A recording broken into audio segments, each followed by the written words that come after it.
Who is the most overrated quarterback in football? According to NFL Players, it's someone named Josh Allen. We'll talk about that and much more. It's the Jake Asman Football Show, and it starts right now. Oh, yeah.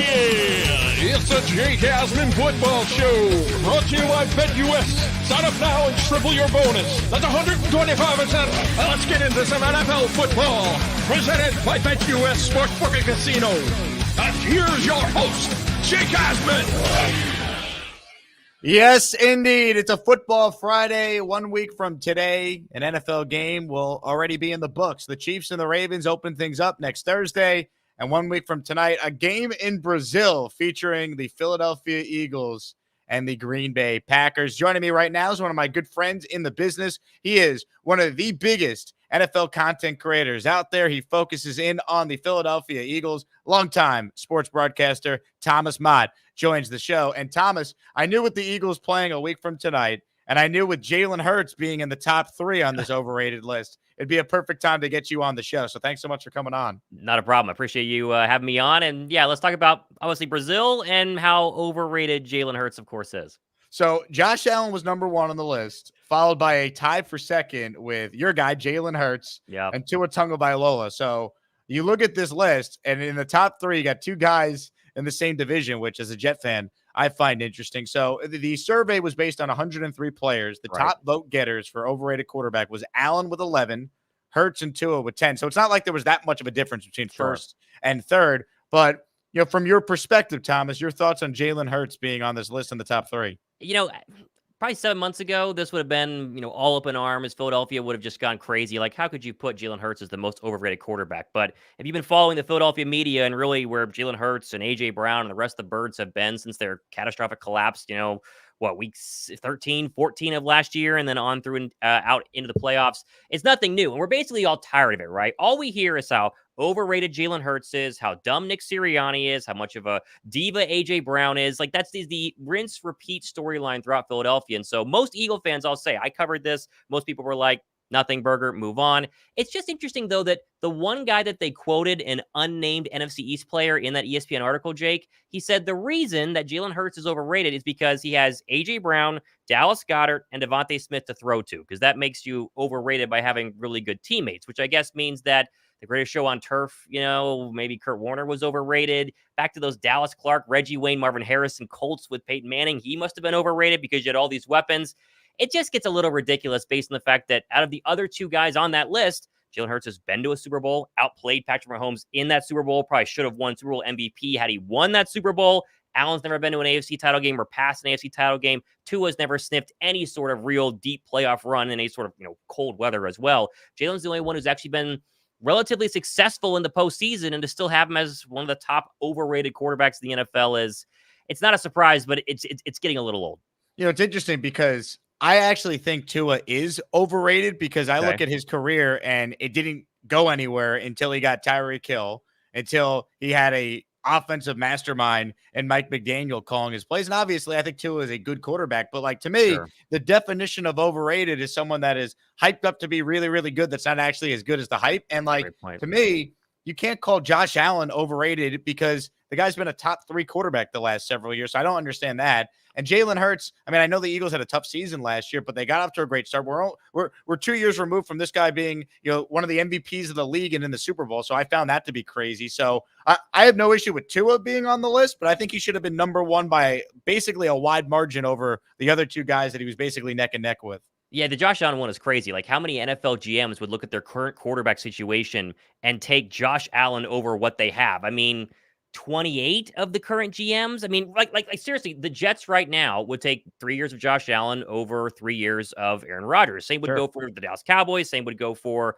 I think even the Chargers would take him over Justin Herbert. You think about young, good quarterbacks, and you could make an argument that maybe the Eagles would do the same. I think Josh Allen's a great quarterback. If he beats Patrick Mahomes and that legendary duo at Arrowhead that went into overtime, then it's a completely different story throughout his entire career. He's fantastic. Tua makes sense.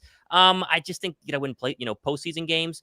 But if that's the argument we're going to have, you have to win postseason games, then why is Jalen Hurts on this list? And why is someone like Dak Prescott not? Great during the regular season, and he does absolutely nothing during the postseason. So, again, Eagle fans are used to this. It's nothing new.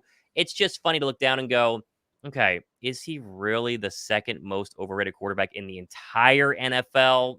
I would say no. Yeah, I mean, like to me with Tua, 1-5 last year against teams with a winning record. Yep. Never won a game when the temperature dips below 45 degrees. So yeah, on one hand, you could lead the NFL in passing yards, but do it when it matters. Do it in a big game. I'm not even asking to go out there and dominate in the playoffs, but like that performance against Kansas City was horrible, and we all saw it. But like, okay, you remove that, just look at the games down the stretch against good teams. That's why they blew the division. They could have been at home in the first round of the playoffs in warm Miami as opposed to going on the road to KC. So I'm right there with you. Some other players who were vote getters in the overrated quarterback discussion here. Justin Herbert got 9 votes. Trevor Lawrence got 8. Deshaun Watson got 7. Kyler Murray got 6. Brock Purdy got 6. I'm surprised Purdy didn't get more because it does feel like people are always piling on Brock Purdy for all the talent he has. But I will say this. I was shocked Deshaun Watson got 7. At this point, don't we kind of know Deshaun Watson's been terrible? I was shocked he was even getting votes. Who thinks Deshaun Watson's good at this point? Yeah, look at his cap number too. I mean, geez, they just restructured his deal to try to maybe get out of the cap hell that is the Deshaun Watson contract. And if he stinks again this year, and there's still questions about his arm, like is it healthy? Can he throw for 18 straight games? If he's bad again this year, then that's going to look like one of the worst trades in NFL history. Herbert's another great example. I like Justin Herbert. I think he's a really good quarterback. Again, we go through this whole idea of, the Giants would take Justin Herbert over Daniel Jones in a heartbeat. A bunch of other teams would do the same. Herbert's been injured. He's had injuries around him as well. But still, we're talking about wins and losses, the stat that really matters in the end, because you're either winning your way to a Super Bowl or you're not because you lost. Herbert's someone who, 9 versus 10 or 11 votes, however many Jalen Hurts got. Definitely feels like he's overrated. And Lawrence, again, postseason, he has that one miracle comeback versus Justin Herbert in Jacksonville, whenever that was, last year, the year before. Other than that, he's done virtually nothing. So, again, show me what you've done throughout your entire career. And also, just don't make the excuse that because you have A.J. Brown, that makes you an overrated player, because all the great quarterbacks have at least one really solid weapon. Kelce for the Chiefs. Aaron Rodgers obviously has Garrett Wilson, and the list goes on and on. You're watching this live right now. It's the Jake Asman Football Show. We're talking with Thomas Mott, longtime broadcaster, covers the Eagles on his channel, the Thomas Mott Show. So make sure you guys check that out. We're going through the ESPN survey that was released earlier this week, where they spoke anonymously with 103 NFL players and had them rank quarterbacks in various categories here. The next category, if we did overrated, Thomas, we'll do the most underrated quarterbacks in football. According to this poll, Brock Purdy was actually tied for first with 14 votes, with Matthew Stafford at 14. Kirk Cousins and Jared Goff tied for third with 7 apiece. And actually, it's a 3-way tie for third. Jordan Love got 7 votes, as did Bryce Young, getting 7 votes. My Bryce Young theory is this. Most NFL players seemingly went to Alabama. So I think it's a lot of Bama guys trying to say, hey, Bryce, we still believe in you. We know you got screwed last year with a situation because Bryce Young getting votes here, 7 votes tied with Jordan Love, Goff, and Cousins. That was weird to me. So that's my theory on why Bryce Young was in the mix with those names I mentioned. No, it makes sense. I mean, again, Bryce Young, terrible offensive line last year. He had 0 weapons around him. You take Bryce Young and put him in a legit offense, or really just a legit franchise. The Panthers have been rather embarrassing the past couple of years. And I guess it can make sense. Jordan Love is very interesting there.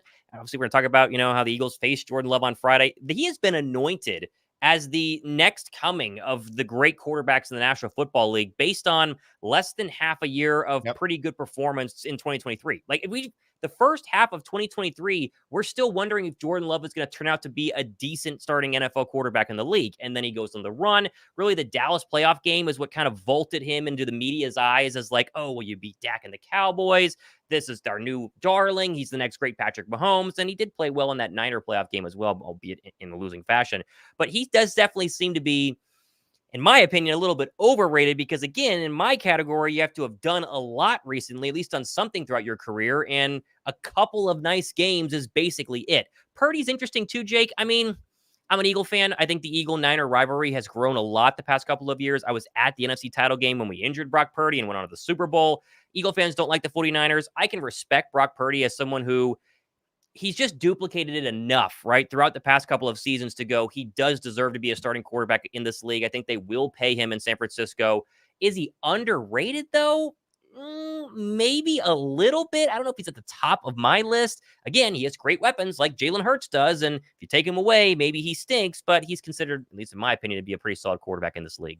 It's interesting because other top vote getters here, Herbert had 6, Prescott had 4, Lamar had 4, Hurts had 4, Lamar. Tua had 4, and I just mentioned 3 quarterbacks there that were at the top of the overrated list, and they're also getting, underrated votes. So it just shows so many of these athletes, NFL players, whatever the sport, they complain about the media, this and that, and like when they get an opportunity to vote on things too, they're all over the place as well. So there's no right way to do something like this, but I do find it interesting here. Now, if I had to give a pick, if I had a vote who I think the most underrated quarterback is, I probably would go Stafford, because even after winning the Super Bowl, I feel like we never talk about Matthew Stafford like he's in, the top 5, even top 8 conversation. He's always like kind of forgotten behind like all the younger guys, and obviously you have like the big 3 in my mind of like Mahomes, Allen, Burrow. But like I'm a Jet fan, and like Aaron Rodgers was ranked 7th on the list by the ESPN poll that came out, where they spoke with executives, coaches, GMs, and the guy didn't play at all last year in his 40.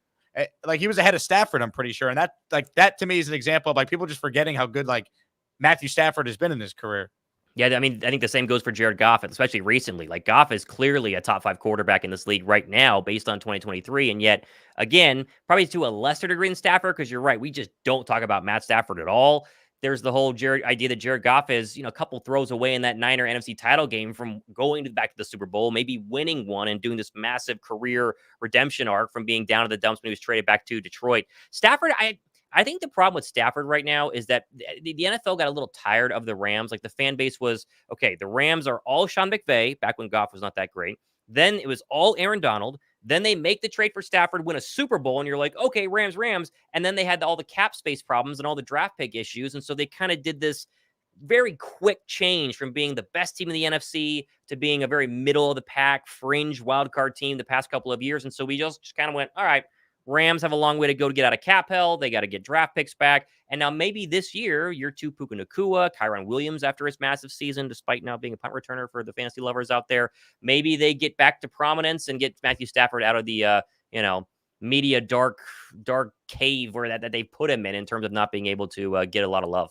No doubt about it. All right. The next question that was asked to these players in the poll: which rookie quarterback will have the most successful career here? And out of the 103 players, the votes went as followed: Caleb Williams with 34, number 1; Jaden Daniels, number 2, with 30 votes; JJ McCarthy, who unfortunately is out for the season with the injury, 3rd with 10. Other top vote getters: Michael Penix got 8 votes, and Bo Nix got 8 votes. So Jaden Daniels getting a lot of love, and all the hype's obviously been with Caleb, and rightfully so. Your thoughts on these rookies, though? How do you view this rookie class coming out here? It feels like one of those classes, like the 2020 class, where all these elite quarterbacks are all stuck in the same class and will be compared against each other for many, many years to come. I love this class. I think that there is, from everyone that you just mentioned there, all the way down to Bo Nix, they all have serious potential to be really, really good. And Caleb is obviously kind of the one that we're all waiting to see. Is he Patrick Mahomes, just because he kind of does similar movements in the pocket to Patrick Mahomes, I guess. He has some of those Houdini throws. He did a couple of them,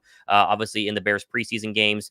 I like him. I just don't know if I love him. He feels extremely overconfident based on his performance at USC. I think there were a couple of games he put the film on where he didn't look that great. I know Mahomes, again, with the comparison, was the same way at Texas Tech all those years ago, but I want to see him actually do it this season. And he has the supporting cast to, the Bears can be a wild card team in the NFC this year. They can 100% be a wild card team if Caleb Williams is a B+ quarterback. The question is, as a rookie quarterback, can you actually get to that level? So I like him. I don't know about love yet, but we'll see what happens whenever he gets actual NFL game experience in front of his plate.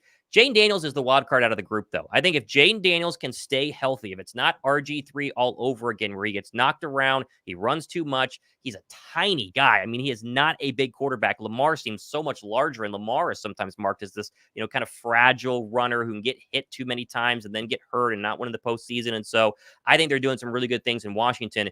Bo Nix is the other name here because Penix obviously isn't starting, at least for now, and JJ McCarthy is hurt for the rest of the year. I'm interested to see what Bo Nix looks like with Sean Payton, because, again, Sean Payton, very similar to Matthew Stafford. He was like the coach. If you could get Sean Payton in Denver, he'll turn everything around. And then during the Russell Wilson years, it's like, okay, Sean Payton, whatever, move on. We'll focus on the rest of the league. Sean Payton had some pretty good offenses back in the day in New Orleans. If he has a legit quarterback in Bo Nix, the Saints can be really good. And so, Bo looks pretty good in those preseason games. I'm very curious to see what he looks like in Denver. Thomas, when it comes to your team, the Philadelphia Eagles, let's get into them now. They play 1 week from tonight. Yep. What's the feeling about this Eagles team? Obviously, the great start last year, it falls apart at the end. The changes with the coordinators is a huge storyline from afar. You're living it every day. What are the expectations for this Eagles team this year? I know you're a Jets fan, and I know that the hype around Rodgers coming back is extremely high, and rightfully so. I'm like a big Rodgers fan. I think the Jets, if he stays healthy, could be fantastic. If you just take that short drive, across the from New Jersey over to Pennsylvania to Philadelphia, the hype there is almost 10x higher. I mean, truly, it feels like Eagle fans have the best team Philadelphia's had in a very long time. And the 2022 team was very good, but the hype going into 2022 was not nearly as high as it is this year because we didn't know what Jalen Hurts was in 2022, right? Because his first year starting was 2021. Ekes into the playoffs, doesn't throw the football very well. They get waxed by Tom Brady in the Bucks in that wild card round, and so the expectations were still pretty low going into 2022. They exceed expectations, go to the Super Bowl, and the rest is history. The problem with this year is that you add Saquon Barkley. You have a very happy and healthy Jalen Hurts. He was not healthy last year, which the media very much forgets. A.J. Brown, Devontae Smith. Now you add Jahan Dotson. And like you mentioned, a competent group of coaches around Nick Sirianni. And I think this is a top 2, top 3 roster, top to bottom, especially offensively. And so Eagle fans are pretty darn excited. We're very curious about the Friday opener a week from now against Green Bay, which I'm sure we'll talk about. It's an interesting week 1 matchup, and the Brazil travel kind of throws some wrenches into that one. But this is a very favorable schedule for Philadelphia. And if they just are competent, which was the big problem the final 7 games of the year last season, I really feel like it's a 12 or 13 win team. Really? Okay, so that's a perfect kind of segue here because we're presented by my friends over at BetUS. Right now at BetUS Sportsbook, the Eagles' regular season win total is set at 10.5. Thomas Mott is telling you, take the over, which you could do using the link I have in the description. It's the pinned comment as well. So shout out to BetUS. You guys could sign up with the link in the description once again, or in the comment section. And BetUS is great. They have every imaginable future bet that you need for the upcoming NFL season. They have game lines already up for week 1. So you could break down and make a pick if you want on the Packer-Eagle game, which is 1 week from tonight. Once again, BetUS Sportsbook, the sponsor of the Jake Asman Football Show, and they're offering a 125% sign-up bonus up to $2,000 on your first 3 deposits. I want to ask you about that game next Friday night. Are a lot of Eagles fans traveling down to Brazil for this one? Like, what is the feel in Philadelphia that the Eagles have to go to Brazil of all places? It's never been done before for a regular season game, and a huge game, by the way, because let's be honest, Eagles, Packers, 2 teams that could be competing for the top seed in the conference. Like, that could be a huge game for tiebreakers, and it's being played in a foreign country. Yeah, well, you nailed it, right? Eagle fans are not happy. I mean, my comment section on my YouTube show, anytime I bring up the Friday game, is the NFL stole a home game from us. The link would have been rocking on Friday night, especially against like you just mentioned, a really good Packer team. And I tend to agree. It's a bummer. I get the whole NFL idea of trying to make the game international, and now they're moving it for the first time into South America, and they have this whole setup in Sao Paulo, Brazil. I'm sure it's going to be great. The NFL's been hyping it up, but to take away this game in particular from Philadelphia at home, it's really hard to swallow because most of these, London games, these Germany games the past couple of years, it's a random week 7 matchup. You're playing the Jaguars or you're playing the Titans or the Falcons. It's just kind of like whatever, right? Okay, we lose one home game.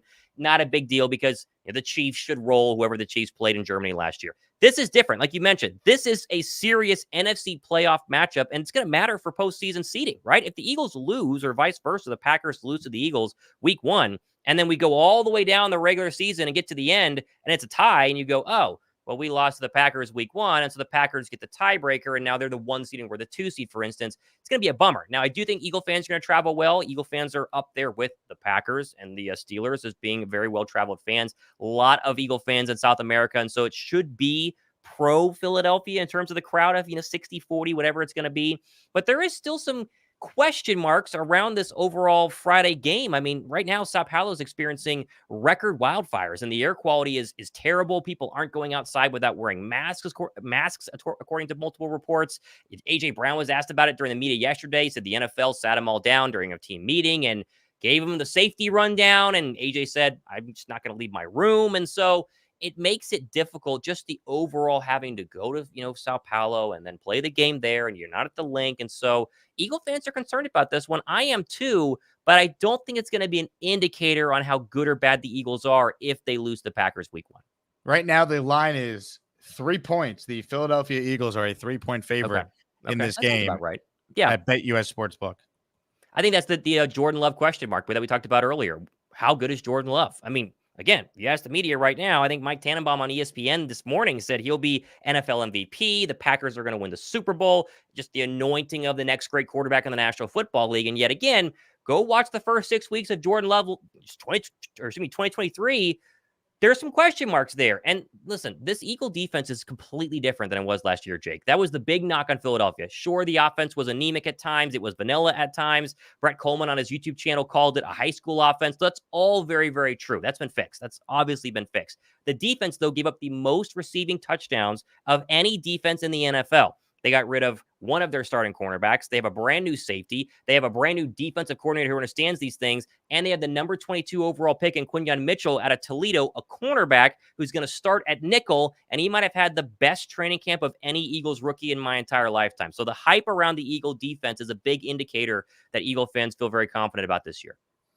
Questions for Thomas before we wrap. This one is from Jay, who wants to know, how are Bryce Huff and Mekhi Becton doing for you guys in Philly? You guys tapped into the old jet pipeline this offseason. Well, Mekhi Becton has won the right guard job, and there's some arguments that Tyler Steen, he was a third-round draft pick 2 years ago out of Alabama. He was being groomed to be the right guard replacement because they went Cam Jurgens was the right guard. Kelce retires. Jurgens goes back to his natural position of center. And so they had an open competition at the right guard spot. Steen then got hurt, and so they basically gave the right guard spot to Becton. That's how some people see it. But early reports from camp is that Becton was grossly outperforming Tyler Steen in terms of the right guard battle. And so he won that one fair and square, injury or not. And so Eagle fans are very excited about his potential, especially in the run, because of how big and physical he has been so far during training camp. You're right next to Lane Johnson, Saquon Barkley, running behind an offensive line, the likes of which he's never seen, being a New York Giant his entire career is very exciting. Huff's interesting, though, because obviously, he was a Jet. He was a Jets kind of third down pass rush specialist. He wasn't on the field,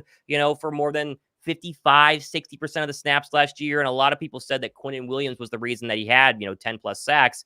Bryce Huff has had a very interesting transition because the Eagles paid him to be a number one pass rusher. They brought him into training camp, and like day 3, Eagles defensive coordinator Vic Fangio told him, listen, like straight to the media, he said he is not ready to be an every down defensive end. And all of Eagle Nation was like, oh my gosh, what a bust. And now slowly throughout the preseason, throughout training camp, Huff has really turned things on. And Vic Fangio said after his final preseason game performance in the second preseason game, he's ready to rock and he looks very, very good. And the Eagle offensive linemen are echoing that Bryce Huff looks every bit worth $17 million a year. So is he going to be an every down pass rusher? Like, is he going to play against the run? Because that was always the thing in New York.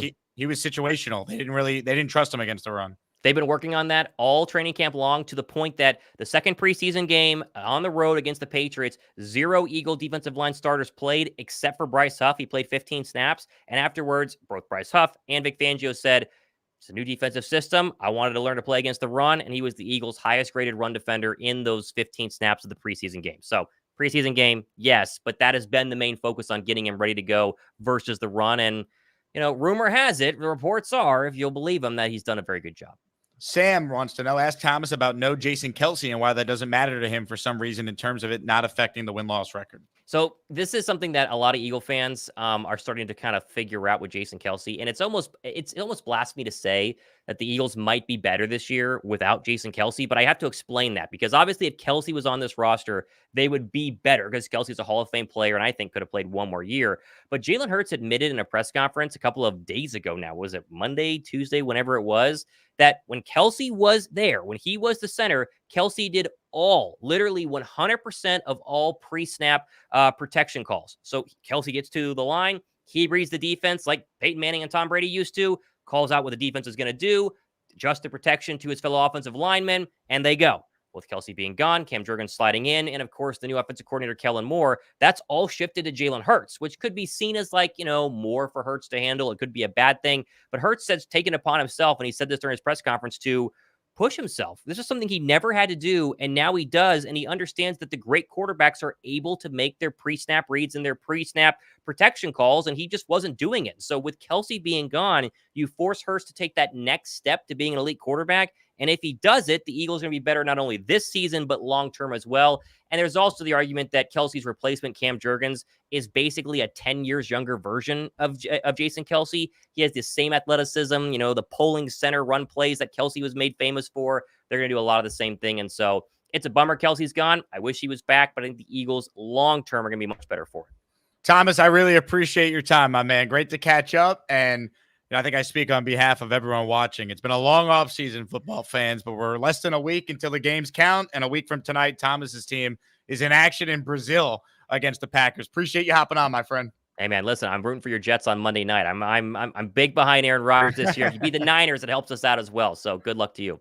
From your lips to God's ears. He's Thomas Mott. My name is Jake Asman. Folks, this has been the Jake Asman Football Show, a new venture on the channel. We talk NFL football multiple times a week. Thank you to BetUS Sportsbook for being our presenting sponsor. Hope everyone enjoys their long holiday weekend. And for Thomas Mott, my name is Jake Asman saying, that's all, folks. This video is brought to you by BetUS Sportsbook and Casino.